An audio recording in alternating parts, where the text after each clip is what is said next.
반갑습니다. 돌집사TV입니다. 자, 이번 영상은 버스 운전 자격 기출문제 마지막 영상이고요. 전 영상들과 마찬가지로 답을 먼저 찾고 답에 대한 이해를 하면서 넘어가는 형식으로 하도록 하겠습니다. 자, 그럼 바로 시작해 보도록 하겠습니다. 첫 번째 문제. 자동차를 운전하고 터널을 통과 중 화재가 발생했을 때 운전자의 행동으로 가장 옳은 것은, 자, 정답 찾아보면은 정답은 4번이 되겠습니다. 차량 엔진 시동을 끄고 차량 이동을 위해 열쇠는 꽂아둔 채 신속하게 내려 대피한다.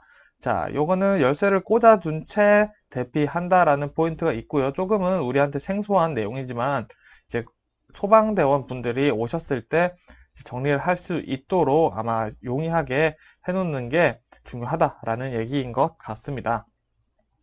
자, 다음 문제. 다음 중 틀린 것은, 자, 이제 버스 운임제에 대한 얘기가 조금 나옵니다. 단일 운임제, 구역 운임제, 그리고 거리 운임 요율제, 그리고 거리 체감제, 이런 식으로 존재를 하게 됐는데, 자, 정답 한번 찾아볼게요. 정답은 4번입니다. 거리 체감제 내용이 지금 틀린 내용인데, 이용거리가 증가함에 따라 단위당 운임이 높아진다고 되어 있습니다. 자, 높아지는 게 아니라 거리 체감제는 이용거리가 증가함에 따라 단위당 운임이 낮아지는 것이 거리 체감제가 되겠고요. 단일 운임제는 이용 거리와는 상관없이 일정하게 설정된 요금만 부과하면 되는 운임제고요. 구역 운임제는 운행 구간을 몇 개로 나누어서 구역별로 요금을 설정하고 동일 구역 내에서는 균일하게 부과한다. 이게 일본 지하철의 형태죠. 일본 지하철의 형태고요. 요거는 그냥 시험에 나오진 않습니다. 그리고 거리 운임요율제 보시면은 거리 운임요율에 운행 거리를 곱해 산정한다 라고 되어 있습니다. 자, 요거 어떻게 보면 거리 운임요율제가 조금 택시와 비슷한 개념이다 라고 이해를 해두시면 좋을 것 같네요.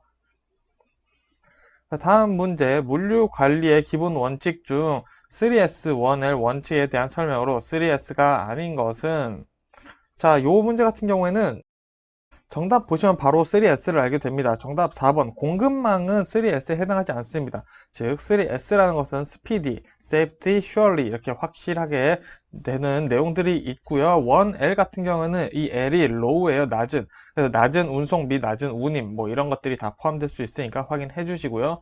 요즘 버스 같은 경우에서도 고속도로 택배 가능한 고속도로 택배 이용이 있죠. 자, 그런 것들로 인해서 아마 또 각광되지 않을까 하는 생각이 듭니다. 자, ABS의 특징이 아닌 것은 나옵니다. 자, ABS는 브레이크의 형태 중에 한 개죠. 그래서 정답 한번 찾아볼까요? 정답은 2번입니다. 자, 일단 ABS 특징이 아니라고 했으니 이유를 봐야겠는데, 자, 앞바퀴의 고착으로 인해 조향 능력이 상실된다라고 되어 있는데, ABS의 가장 큰 특징 중에 하나가 조향 능력이 상실되지 않고 브레이크를 잡더라도 조향, 핸들을 돌릴 수 있는 기능이 있다라는 거죠. 그 특징이 ABS 특징인데 이거는 조향 능력이 상실됐다고 했으니 정답이 될 수가 없네요. 맞는 내용이 아닌 거죠. 그래서 틀린 내용이기 때문에 정답이 2번이 되는 거고요. 나머지 바퀴에 미끄러짐이 없는 효과가 있다. 그리고 자동차의 방향 조정 성능을 돕는다. 그리고 노면 상태가 변해도 제동 효과를 얻는다는 게 ABS 특징입니다. 즉 2번과 지금 3번을 보시면은 서로 내용이 다르다, 반대의 개념이다 라고 이해를 할 수가 있어요. 그래서 만약에 보기를 잘 읽어보시고 찍는 상황이 왔다 싶을 때 2번 아니면 3번 이렇게 서로 반대인 내용이 나왔을 때 그래도 조금이라도 찍는 확률을 높이기 위해서 이렇게 읽는 것도, 정독해서 읽는 것도 중요하다라는 게 여기서도 볼 수 있겠네요. 자, 다음 문제. 승객에 대한 응대와 마음가짐이 아닌 것은, 자, 일단 기본적으로 친절해야겠고요. 예의도 발라야겠죠. 자, 그리고 사고가 생겼을 때 대처도 잘 해야겠죠. 자, 이런 기본 개념들 가지고 문제를 풀 수 있는 문제예요. 그래서 정답 보시면은 4번인데, 자, 때로는 불공평한 대우를 해도 된다. 자, 이렇게 되어 있습니다. 사실 요거 같은 경우는 요즘에 버스 폭행 사건도 좀 많아지고 있고, 요즘엔 좀 덜한가요? 어떤지 잘 모르겠는데, 요런 게 있었을 때 사실은 버스 운전하시는 기사님들도 자기 몸을 보호할 정도는 하셔야 되지 않을까 싶습니다. 그래서 요즘에 뭐 마스크를 차지 않았을 때 이제 버스 승차를 거부를 한다던가, 그리고 폭언 이제 손님들을 불쌍한 게 아니죠. 손님들을 괴롭히는 승객이 있을 때 내리게 한다. 뭐 이런 불공정한 대우를 해도 되겠지만 사실 뭐 응대와 마음가짐은 아닌 거죠. 자, 그렇게 이해를 해주시면 되겠습니다. 다음 문제. 시험버스 시외버스 운송 사업자가 운임을 받을 때 발행할 승차권 양식에 있는 내용이 아닌 것은, 자, 요런 거는 외워줄 수밖에 없겠죠. 정답은 3번입니다. 자, 운수 종사자의 성명은 생각해보면은 필요가 없지 않나? 라고 생각이 드시죠? 네, 그렇게 해서 요거는 이해를 하면서 같이 외워주시면 되겠네요. 즉, 운임을 받을 때 발행한 승차권 양식에는 사업자 명칭과 운임액과 사용기간 요것들이 포함되고 있다. 그래서 이게 문제가 만일에 반대로 나왔을 때 승자권 양식에 포함되어야 하는 내용은 이런 식으로 꼬아서 나올 수도 있겠죠. 그럴 때 사업자 명칭이랑 운임액이랑 사용기간 요 세 개는 꼭 들어갔어야 되지 하고 외워두시면 좋을 것 같습니다. 다음 문제, 대형 교통사고의 사망자 기준은, 자, 즉 우리가 뉴스에서 봤을 때 대형 교통사고라 함은 사망자의 기준이 있다라는 거죠. 이건 저도 몰랐던 사실인데, 자, 정답은 1번입니다. 세 분이 만일에 사망하셨다? 그러면 대형 교통사고로 우리가 생각을 한다고 하니 이 세 명에 대한 죽음도 굉장히 크다라고 생각을 해주시면 좋을 것 같습니다. 다음 문제. 노선버스의 장치 및 설비 등에 관한 준수사항이 아닌 것은, 자, 요런 내용 조금 길게 글이 나왔을수록 복잡할 수도 있는데 오히려 문제가 쉬울 수도 있습니다. 자, 준수사항이 아닌 것은이죠. 정답은 2번인데, 자, 버스의 앞바퀴에는 재생한 타이어를 사용할 수 있다라고 되어 있는데, 자, 기본적으로 버스라고 하는 것은 수송 기능이 있죠. 그래서 사람들이 많이 탑니다. 그래서 안전이 웬만한 차들보다 더 각별하게 신경을 써야 되는데, 자, 재생한 타이어를 앞바퀴는 사용해도 된다? 그럼 뒷바퀴는 안 되니까 왠지 앞바퀴는 될 것 같아. 이런 식으로 생각할 수도 있어요. 하지만 이게 함정 문제라는 거. 그래서 버스에 관한 장치나 설비는 뭐든지 잘 갖추고 완벽해야 되는 기준이 높다라고 이해를 해주시면 좋을 것 같습니다. 자, 나머지 내용 읽어보시면은, 자, 당연한 것들이죠. 자, 이런 것들 당연히 있어야 됩니다. 자, 이제 공영제, 민영제 이런 부분들이 4과목에서 나오는데, 자, 요 부분들 비교해서 문제 나올 수 있으니 꼭 집중해서 기본 해설 영상 보실 때도 꼭 필기하시면서 외우셨으면 좋겠어요. 자, 그럼 공영제의 장점이 아닌 것은 한번 볼까요? 자, 정답 한번 찾아보겠습니다. 정답은 1번입니다. 자, 책임의식 증가 및 생산성 향상이라고 되어 있는데, 자, 일단은 공영제라고 하는 것은 뭔가 이제 나라에서 관리를 하는 거죠. 그렇기 때문에 약간 매너리즘에 빠질 수가 있어요. 그래서 책임 의식이 오히려 감소할 수가 있고요. 생산성 또한 향상이 아니라 낮아질 수가 있죠. 그래서 1번이 틀린 내용이 되겠고요. 나머지 공영제 장점 한번 볼게요. 자, 비수익 노선에 대한 양질의 서비스 제공이 가능하다라는 거, 그리고 연계, 환승, 정기권 등 효율적 운영이 가능합니다. 지금 이게 우리 버스 중앙차선 하고 있는 도시나 버스 운행을 하고 있는 도시의 특징이죠. 그리고 4번, 종합적 도시 교통 계획 차원의 운행 서비스가 가능하다. 아무래도 이제 크게 관리를 하다 보니까 이런 시스템을 갖추기가 쉽다는 장점은 있겠죠. 자, 그럼 준공영제라는 것도 있어요. 준공영제 특징 한번 알아보겠습니다. 정답. 일단은 특징이 아닌 것을 한번 찾아볼게요. 정답은 4번인데, 자, 버스 노선이나 요금 조정, 버스 운행 관리는 지방자치단체에서 개입하지 않는다. 자, 요 개입하지 않는 게 아니라 개입을 합니다. 그 지방자치단체에서 개입을 하는 게 기본적으로 준공영제라고 생각을 하시면 되고요. 나머지 특징도 같이 볼게요. 자, 운영은 민간에 의해 이루어집니다. 하지만 전체적인 관리의 틀은 공영제처럼 이루어진다는 게 특징이고요. 요 특징이 되게 특이하죠. 운영은 민간에서 한다. 그리고 공동 연역에서 관리를 담당한다. 그리고 표준 운송 원가를 통해 경영 효율화를 도모한다. 왜? 운영을 민간에서 관리하기 때문에, 자, 이런 경영 효율화를 도모할 수가 있다는 특징도 가지고 있는 게 뭐다? 준공영제다라는 얘기입니다. 자, 그럼 민영제도 볼게요. 민영제는 단점에 대해서 한번 알아보도록 하겠습니다. 자, 그럼 단점이 아닌 것은 먼저 찾아볼까요? 정답은 4번. 자, 수준 높은 버스 서비스 제공 가능하다. 자, 라고 되어 있는데, 요거는 민영제의 단점이 아니라 장점이 되겠죠? 자, 민영제라고 하는 것은 회사는 끊임없는 경쟁 속에 놓여져 있기 때문에 서비스 개선, 품질 향상, 이런 것들에 목숨을 걸 수밖에 없죠. 그래서 수준 높은 버스 서비스를 제공하려고 노력을 하는 게 민영제다. 자, 그럼 나머지는 민영제의 단점이라는 건데, 자, 노선의 사유화로 인해 노선 개편이 쉽지가 않다라는 단점을 가지고 있고요. 비수익 노선의 운행 서비스 공급 애로, 자, 돈을 벌어야 하기 때문에 비수익 노선에 대해서는 아예 운행을 하지 않겠죠. 자, 손해보는 장사를 하지 않는 게 보통 회사라고 생각을 하면 되겠습니다. 그리고 과도한 버스 운임의 상승. 자, 민영제, 회사의 기본적인 원칙은 이익을 실현하고 도모하는 거죠. 그래서 과도하게 버스 운임을 상승시킬 수도 있다는 단점을 가지고 있겠네요. 자, 이렇게 생각을 해보면, 아, 이렇게 되는구나, 라고 이해를 할 수가 있는 부분이었네요. 자, 다음 문제. 자, 이용거리와는 상관없이 일정한 요금을 부과하는 요금 체계는, 자, 우리 아까 운임제 문제 나왔었죠? 자, 기억하시는 분들은 바로 푸실 수 있을 텐데요. 정답은 1번입니다. 자, 단일 운임제가 이용거리와 상관없이 일정한 요금을 부과하는 요금 체계죠. 자, 그러면은 구역 운임제는 뭐였죠? 자, 말 그대로 구역을 나눠서 어느 구역을 통과할 때마다 그 구역에 따라 구역에 정해진 운임에 따라서 정해지는 게 구역 운임제고요.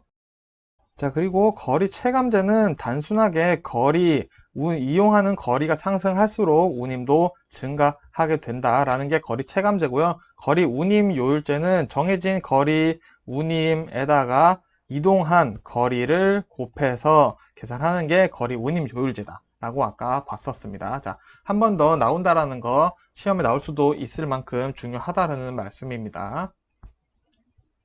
자, 그래서 정답 1번 단일 운임제였죠. 자, 다음 문제. 도심과 외곽을 오타가 났네요. 외곽을 잇는 주요 간선도로에 버스 전용 차로를 설치하여 급행버스를 운행하는 대중교통 시스템은 무엇인가? 자, 이것도 외울 수밖에 없겠네요. 자, 어디서 다 많이 본 단어들이죠, 사실. 정답은 3번입니다. 간선 급행버스란 도심과 외곽을 잇는 주요 간선도로에 버스 전용 차로를 설치하여 급행버스를 운행하는 것이 간선 급행버스다 라고 이해를 해주시면 좋겠습니다. 자, 버스니까 교통카드 나오겠죠? 교통카드 시스템의 효과가 아닌 것은, 자, 이런 것들 문제 자주 나온다고 말씀드렸어요. 자, 정답 한번 볼까요? 정답은 3번입니다. 자, 운영자의 측면에서 운송 수익 관리가 어렵다. 자, 전혀 그렇지 않죠. 교통카드라는 게 전산으로 이루어지기 때문에 오히려 관리하기가 쉽습니다. 그래서 3번이 틀린 내용이고요. 다른 내용도 한번 볼까요? 현금 소지하지 않아도 찍으면 되니까 당연히 좋죠. 그리고 요금 할인이 가능해 교통비가 절감된다. 환승이나 뭐 또 할인 이런 것들이 기능이 많죠.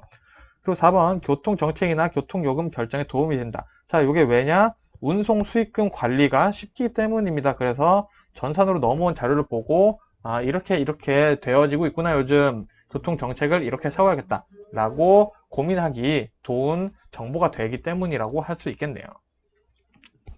자, 다음 문제. 버스 운행 관리 시스템의 주요 기능이 아닌 것은, 자, 요런 거, 관리 시스템에 대한 문제는 각 운전 자격증별로 중요하게 생각을 해주셔야 되는데요. 자, 버스 운행 관리 시스템 BMS라고 하죠. BMS의 주요 기능이 아닌 것은 정답은 4번입니다. 자, 운전자의 운행 만족도 파악은, 자, 요거는 사실은 대면해서 질문을 해봐야 아는 거죠, 사실.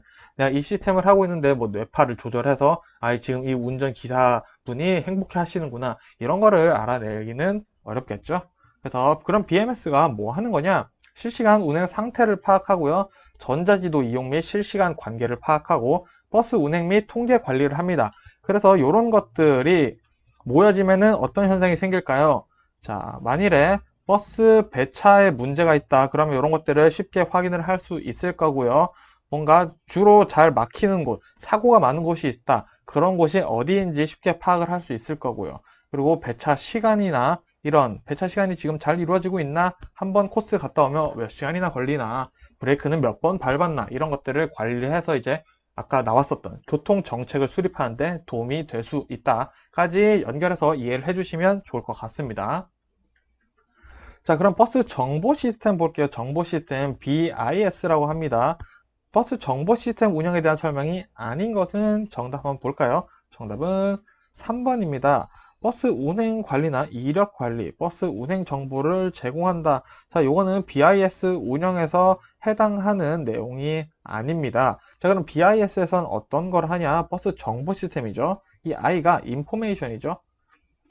자, 1번 대기 승객에게 정류장 안내기를 통해 버스 운행 정보를 준다. 자, 몇 분 뒤 몇 번 버스가 도착합니다. 이런 것들을 알려드릴 수가 있는 거고요.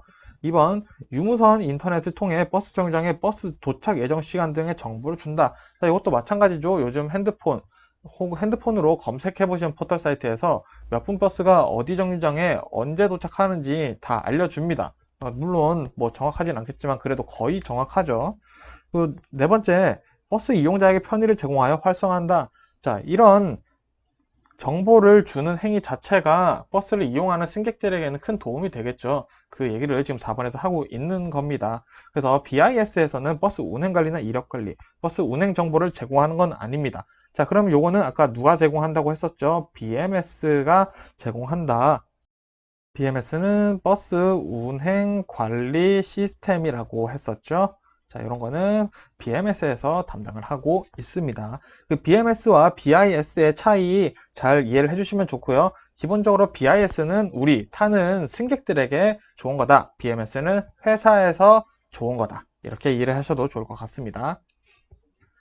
자, 다음 문제. 버스 운행 차로를 설치하기 좋지 않은 것은, 자, 일단 기본적으로 드는 생각이 있죠. 좁은 차로에서 차로가 좁은데 설치하면은 교통 체중이 심해지죠. 제가 부산 사는데 지금 조금 민감한 발언일 수도 있는데 해운대에 버스 중앙차선이 생겼습니다. 근데 저는 자차를 몰고 다니는데 제 입장에서는 교통이 조금 안 좋아졌어요. 하지만 버스를 이용하시는 고객분들에게는 사실은 굉장히 좋은 거죠. 이런 장단점이 있다라는 거 이제 한번 생각을 해주시면 좋을 것 같고요. 정답 한번 볼게요. 정답은 3번입니다. 승차 인원이 다수인 승용차가 많은 구간. 자, 우리 좁은 차로 떠올렸었죠? 그러면 요 내용과 연결이 된다 라고 이해할 수 있겠죠. 자, 설치하기 좋은 곳은 어딜까요? 그러면 전용 차로를 설치하고자 하는 구간에 교통 정체가 심한 경우, 자, 그러면은 버스에 타고 있는 승객분들이 더 많죠. 그래서 사람 수로 비교를 해보면은 그래도 많은 사람들이 더 빨리 왔다 갔다 하기에 좋은 곳은 버스. 이렇게 버스를 우르르 태워서 가는 게 그래도 효율이 더 좋다고 할 수는 있겠죠. 자, 그리고 버스 통행량이 일정 수준 이상인 곳, 즉 버스 통행량이 많은 곳에서는 전용 차로를 설치하는 게 아무래도 훨씬 더 효율적이겠죠. 그 네 번째, 편도 3차로 이상 등 도로 기하 구조가 전용 차로를 설치하기 적당한 구간, 즉 넓은 곳이죠. 넓은 곳에서는 설치하면 아무래도 좋을 수밖에 없겠죠. 자, 이런 개념적인 기본들을 딱 잡고 보시면은 이런 거 가끔 풀 수 있는 문제들이 종종 나온다라는 거 알아두시면 좋겠습니다. 자, 다음 문제 보겠습니다. 자, 중앙 버스 차로의 단점인 것은, 자, 단점 한번 알아볼게요.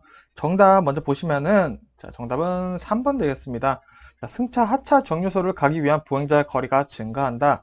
자, 실제로 증가하죠. 물론 지금 설치를 할 때 기존에 있는 버스 정류장을 기준으로 해서 가운데다가 설치를 하고는 있지만, 횡단보도를 건너야 한다는 단점도 있고요. 정류소가 길기 때문에 또 거기를 이동하는 거리도 포함을 한다면은 보행자의 거리가 증가한 게 사실이긴 사실인 거죠. 그래서 중앙버스 차로의 단점이라고 할 수 있겠고요. 나머지는 한번 읽어보셔도 이거는 중앙버스 차로의 단점은 아니라고 생각이 드실 겁니다. 다음 문제. 가로변 버스 전용 차로의 특징이 아닌 것은, 자, 요거는 우리가 흔히 아는 파란색으로 되어 있는, 자, 파란색으로 되어 있는 버스 전용 차로를 얘기를 하는 거죠. 끝차로에 있는 버스 정류장에 손님들이 타기 위해서. 자, 특징이 아닌 것은이네요. 특징이 아닌 것은 4번입니다. 자, 시행 효과 가장 좋다. 자, 시행 효과 가장 좋았다면은 중앙 버스 차로가 등장하지 않았겠죠. 그래서 시행 효과가 가장 좋다라고 얘기를 할 수는 없고요. 나머지 특징들 볼까요? 적은 비용으로 운행이 가능하다. 옆에 선만 치면 되니까 사실 뭐 따로 만들 도로나 연석 이런 구조물이 필요가 없죠. 두 번째, 기존의 가로망책에 미치는 영향이 적다. 자, 이것도 맞는 말이죠. 그리고 종일이나 출퇴근 시간대 등을 설정할 수 있다. 그래서 우리도 가끔 헷갈리죠. 지금 이 버스차로 타도 되나 말아야 되나 라는 고민이 늘 듭니다. 그래서 굉장히 헷갈리는 것 자체가 사실은 시행 효과도 별로 좋지 않다라고 생각할 수가 있겠죠. 자, 다음 문제. 차량 고장 시 조치 사항에 대해 틀린 것은, 자, 보겠습니다. 정답은 4번입니다. 기럽게 비상 전화를 사용한 경우 차의 후방에 경고 반사판을 설치한다. 자, 저는 이 문제를 맨 처음에 보고 이거 맞는 내용 아닌가? 라는 생각이 계속 들었었어요. 근데, 순서가 틀렸더라고요. 기럽게 비상 전화를 사용한 경우가 아니라 할 경우라면은 맞는 겁니다. 먼저 비상전화를 사용할 것이다 라고 하면 차의 후방에 먼저 경고판이나 경고 반사판을 세워둔 뒤에 비상전화를 사용해야지 이제 안전을 획득할 수가 있겠죠. 그래서 이런 치사하게 와 어떻게 문제를 이렇게까지 내나 하는 문제들이 종종 자주 나오고 있습니다. 그래서 집중해서 읽는 것이 정말 중요하다고 할 수 있겠네요. 나머지 부분들 맞는 내용이니까 또 한번 읽어보시고요. 자, 그래서 정리를 한번 해보겠습니다. 그 밖에 4과목에서는 어떤 내용들이 조금 많이 나오냐면은 운전자가 해서는 안 될 행동들에 대해서 많이 나와요. 근데 사실은 이 부분들은 상식적인 부분이에요. 뭐 어떤 것들이 나오냐? 지그재그 운전해서는 안 된다. 다른 운행자와 싸워서 안 된다. 욕해서는 안 된다. 예측 출발. 아, 이제 파란불로 바뀔 것이야 하고 엑셀을 밟아서는 안 된다. 배차 지시 없이 버스를 운전해서는 안 된다. 그리고 추측 운전이나 경치를 감상하며 뭐 운전해서는 안 된다. 이런 내용들이 나와요. 근데 이거는 운전면허 자격증이 있으신 분들이 시험을 보시는 거기 때문에 굉장히 기본적인 내용들이라고 할 수 있어요. 근데 이런 분들이 시험 문제에 나오고 있으니까 시험 볼 때 이런 것들은 문제를 공부를 할 때 이런 것들은 내가 외우지 않아도 되겠구나 라고 생각을 하셔도 된다라는 겁니다. 그래서 기출문제 이제 마무리를 하면서 제가 올려드린 이 기출문제 4가지 영상 속에 있는 꼭 외워야 되는 부분들을 집중해서 보시고 기본 해설 영상 보실 때 기출문제 이런 단어들 이런 키워드들이 나왔었지 이거 나왔을 때는 조금 집중해서 보자 라고 기본 해설 공부를 하시면 아마 더 도움이 되실 겁니다. 자, 이렇게 해서 저 기출문제 이제 마무리 해보도록 하겠고요. 다음 영상부터는 버스 운전 자격 이제 기본 해설 영상을 만들어서 올려드리도록 하겠습니다. 감사합니다.